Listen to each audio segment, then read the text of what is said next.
امریکہ نے چاہ باہر کی بندرگاہ کو جی ایران کے اوپر لگی اقتصادی پابندیوں سے ایگزمپشن قرار دے دی ہے. ٹھیک ہے, اس کے اوپر ہم پھر کس دن بات کریں گے.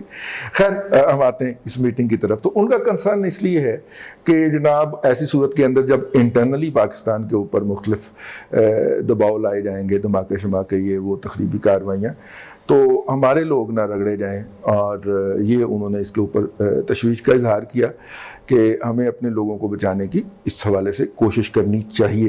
تہران بھی ایک وفد بھیجنے کا فیصلہ ہوا, ظاہر ہے وہ جب فیصلہ ہوا تھا تو اب اس پہ عمل درآمد بھی ہو رہا ہے. دشمن قرار دینے سے پہلے ایران کو اسے صفائی کا پورا موقع فراہم کیا جائے گا, اور جب ہم اس کو دشمن قرار دے لیں گے تو پھر اس کے بعد تو پھر دشمن ہوتا ہے. ٹھیک ہے, لیکن اس سے پہلے ہم حجت تمام کریں گے. یہ ان کی وہاں پہ جو ہے تھا ہوا.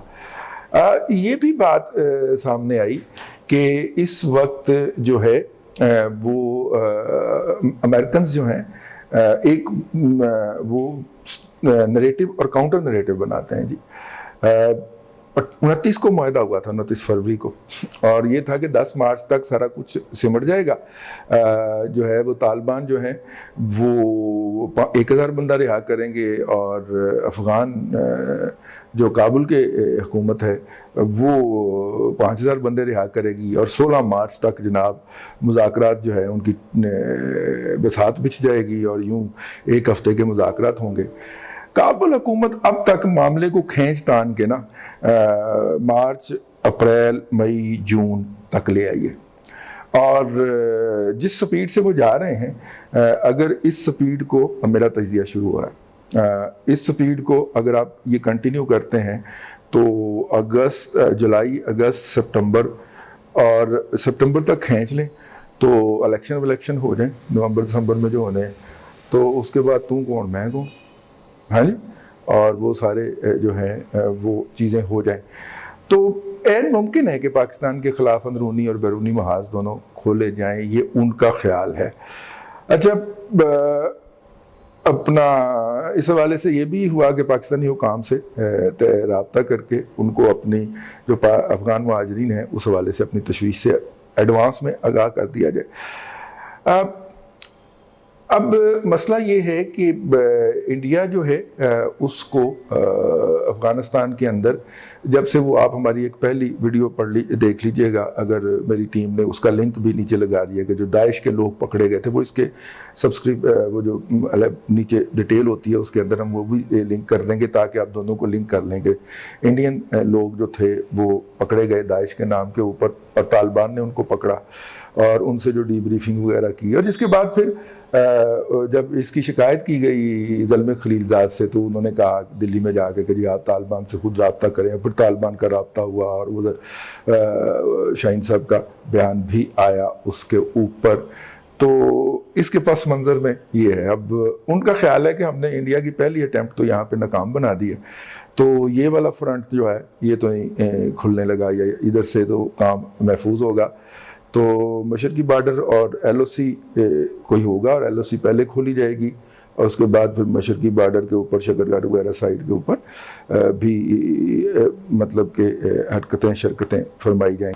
چین جو ہے اس کو بھی آگاہ کرنے کا فیصلہ ہوا کہ ان کی جو یہاں پہ انسٹالیشن ہیں یا جو بھی سلسلے ہیں اس کے اوپر ان کی طرف سے کوئی نہیں ہے, لیکن ساتھ میں ان کو جو داعش جو کہ اس وقت ان کے بقول کابل حکومت کے زیر اہتمام وہاں پہ آپریٹ کر رہی ہے اور مسجدوں پہ حملے اور یہ وہ کر رہی ہے, وہ چینی انسٹالیشن پہ بھی حملہ کر سکتی ہے. چینی اگر وہ والا بارڈر کھولے تو وہ اس طرف بھی دھیان رکھیں. اچھا, یہ بھی ہے. ویسے اگر آپ اس وقت دیکھیں پورے منظرنامے میں تو امریکیوں نے ہمارا منہ پکڑ کے نا ایسے گردن پکڑ کے تو کابل کی طرف کیا ہوا کہ جی ہاں وہاں پہ آپ ذرا امن شمن کروائیں, آپ بڑے معتبر ہوتے ہیں اس علاقے کے خطے کے اندر. تو وہ ہمارے آپ دیکھا نا ذمہ داران نے ادھر رابطہ بھی کیا. اس دوران دفتر خارجہ کے ریٹائرڈ افسر, سول افسر جو ہیں, ان کی تقرری بھی پاکستان کے خصوصی سفیر برائے افغانستان کے طور پہ ہوئی, اور اس کی وجہ جو ہے وہ ظاہر ہے کہ کسی لیول پہ کمیونیکیشن گیپ فیل کیا جا رہا تھا.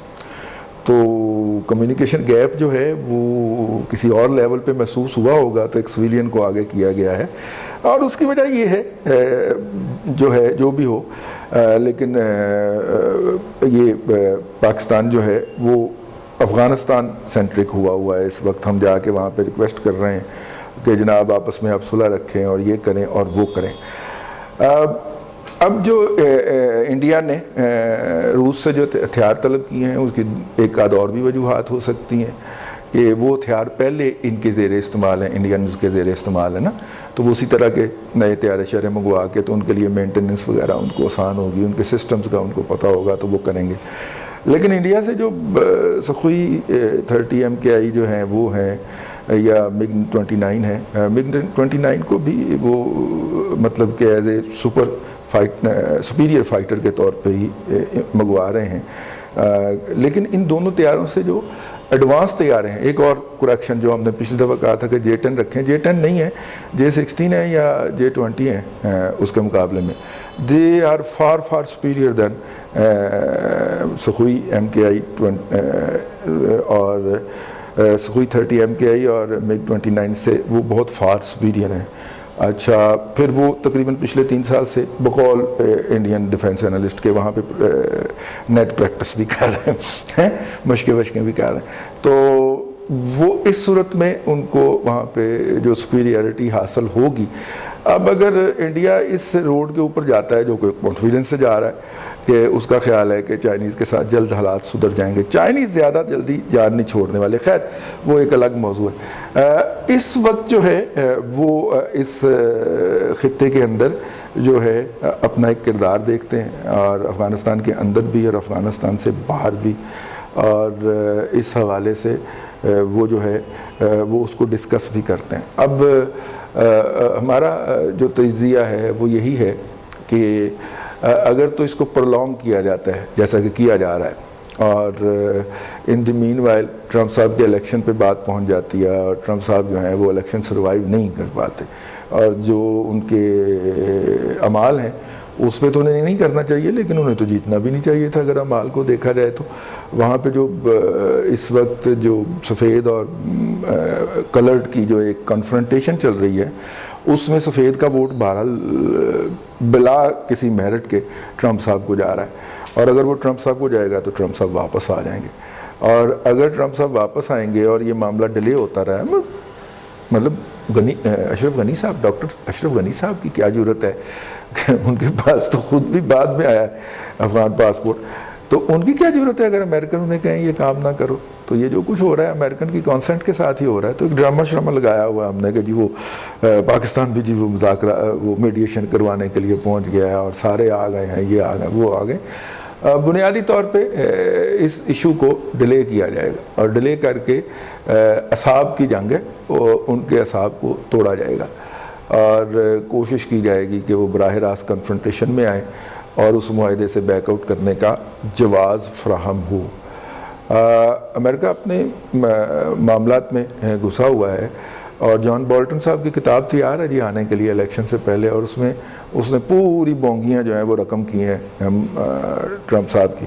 اور اگر وہ کتاب آتی ہے اور وہ ڈیمیج کرتی ہے اور جو ہے وہ الیکشن ہار جاتے ہیں تو ان کی جگہ جو ڈیموکریٹس آئیں گے، ڈیموکریٹس جو ہیں وہ تو اوباما صاحب نے تو 30,000 فوج مزید بھیجنے کی منظوری دی تھی نا، اگر آپ کو یاد ہو تو، ٹھیک ہے، فوجیں نکالتے انہوں نے 30,000 مزید بھیجنے کی دے دی تھی. تو ڈیفینیٹلی اس محاذ کے اوپر بھی تبدیلی ہوگی. وہاں کی اسٹیبلشمنٹ جو ہے، پینٹاگون جو ہے، ان کا یہ انٹرسٹ ہے کہ وہاں پہ معاملات جو ہے افغانستان میں ہمارے پرولونگ کریں، اور ہم جو کھابے اور کھانچے کھا رہے ہیں وہ لگے رہیں. اور اگر ٹرمپ نے اس کی مخالفت کی ہے تو ہو سکتا ہے وہاں کے ڈیموکریٹس کے ساتھ وہاں کی اسٹیبلشمنٹ موقع کر لے کہ اگر آپ اس کو کنٹینیو کریں گے تو ہم آپ کو فیسیلیٹیٹ کر دیتے ہیں اس کے اندر. اور جس طرح پچھلی دفعہ روس سے مدد لینے کا جو الزام تھا وہ اس کا بھی کوئی اثر نہیں ہوا تھا ٹرمپ کے ووٹر پہ، تو جان بولٹن کی کتاب کا بھی اثر نہیں ہوگا. یہ تو آپ دیکھیں گے صورتوں کے کئی پہلو نکلتے ہیں جی. لیکن یہ جو تازہ ترین تھی، یہ میں نے کہا کہ 2 حصوں میں دی جائے، ایک حصہ پہلا تھا اور یہ حصہ دوسرا ہے. امید ہے کہ اس حوالے سے آپ کے علم میں اضافہ ہوگا اور آپ اس کا بہتر انالیسز خود کر پائیں گے۔ اللہ آپ کو آسانیاں عطا کرے اور آسانیاں خلق خدا میں تقسیم کرنے کی توفیق عطا کرے۔